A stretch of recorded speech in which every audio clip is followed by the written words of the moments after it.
Hello everyone, welcome to another video. This time I will be showing 5 useful iPhone apps which I use in 2021 and how they augment my daily life experience. The phone that I am using is the Apple iPhone 8 Plus 256GB variant, and the software it is running is iOS 14.7, the latest operating system. The first app that I am going to talk about is Home Budget. This app is very useful if you want to track your expenses. This app has some very differentiating features which my other apps might not have. Like, the first is that you can mark your bills as an expense. Many apps don't do this, but this app allows you to mark your bills as an expense. You set a date for which you want to pay a bill, and this will act as your expense. Okay, so this is a very useful feature which many other apps don't have. Another feature of this app is that you can very easily set a monthly budget. Suppose I have set this as 15,000. You can set it from this lower left corner, which is here called one budget, and you can set the amount here. What is your monthly budget? Okay, so you can track your expenses, monthly expenses within that budget. Suppose I have added one expense called groceries for 1,000 rupees, and here it has reduce the available amount to 14,000. It will show your expense as a percentage of your budget in this very beautiful arc shape. So it is very useful to track your expenses just as you open the app. Also, you can have generate reports. Here you can generate month-wise reports so that you can track your expenses and income over time. This app is available on the App Store as a paid app for rupees 349. There's also a light version of this app which is available on the App Store, which is for free.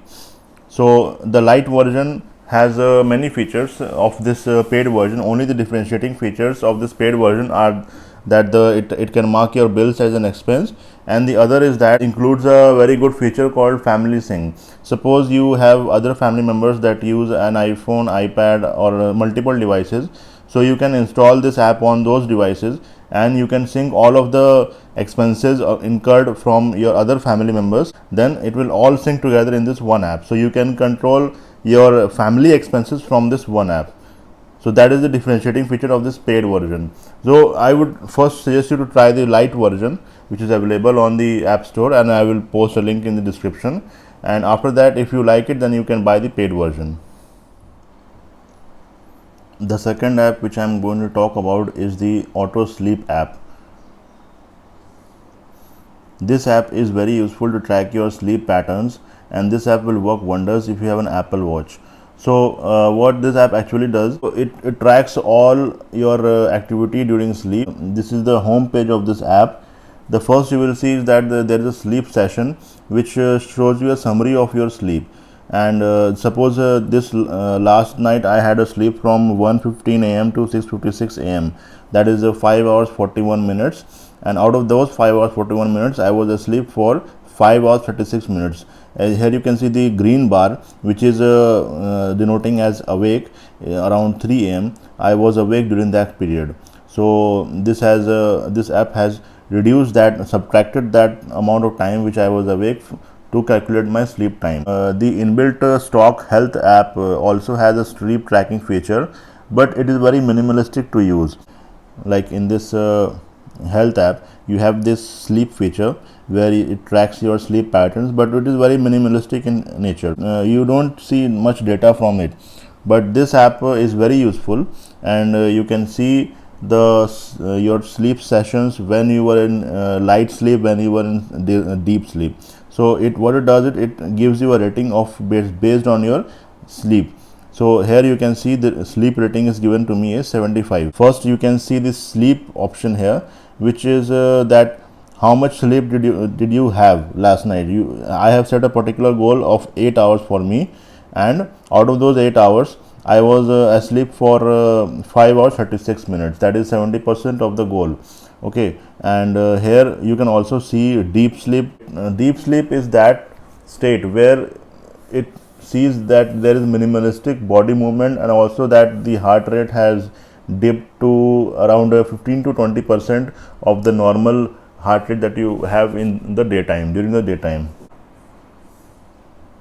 So it's a very useful app, and you can also see the quality sleep time that I had. Quality means that I didn't have much movement. Suppose slight movements, it can detect, it can include in those quality time.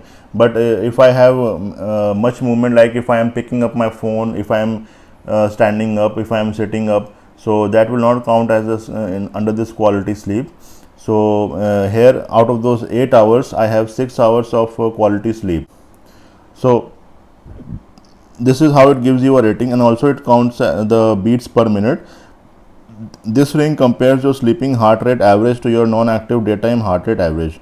Okay, so if I sleep for more hours, if I sleep for around 80% of the goal, then it will give me a yellow color, and if I sleep for 100%, it will give me a red color, and if I sleep for around, I think more than 120 or 150%, it will give me a blue color.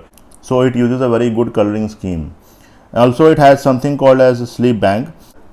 You can see how much debt or credit you have accrued. Suppose I have this 8 hours of sleep. Suppose I have this 8 hours of sleep goal every night, and if I suppose achieve that goal for some days, minimum 7 days, then I will be in credit of this sleep bank.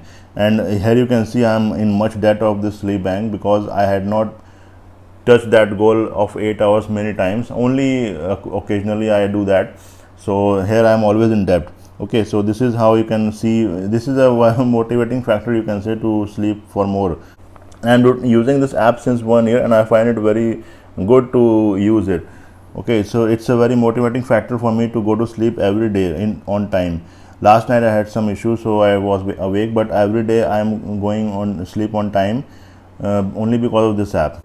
This app is available on the App Store for 249 rupees. I will definitely recommend to pay for this app, and because it has such useful features.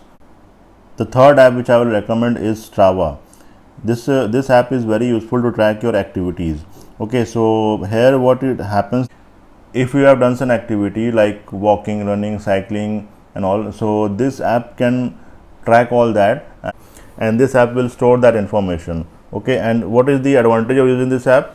It has some motivating factors, like it has some features called challenges, where you have a monthly challenge of meeting such goals, like you have monthly challenges of riding for 400 kilometers. Okay, there's a walk challenge here for 50 kilometers. So this is there are many challenges which will motivate you to do some activity. So this is a very useful app for those who are very enthusiastic about doing some activity, those who are enthusiastic about doing some activity to stay fit.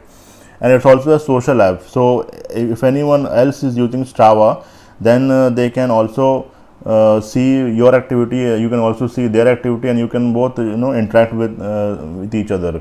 Suppose you have some friend living in far away in United States, and he can also see your activity, and you can also see his activity, his or her activity. So this is a very good app to socialize also.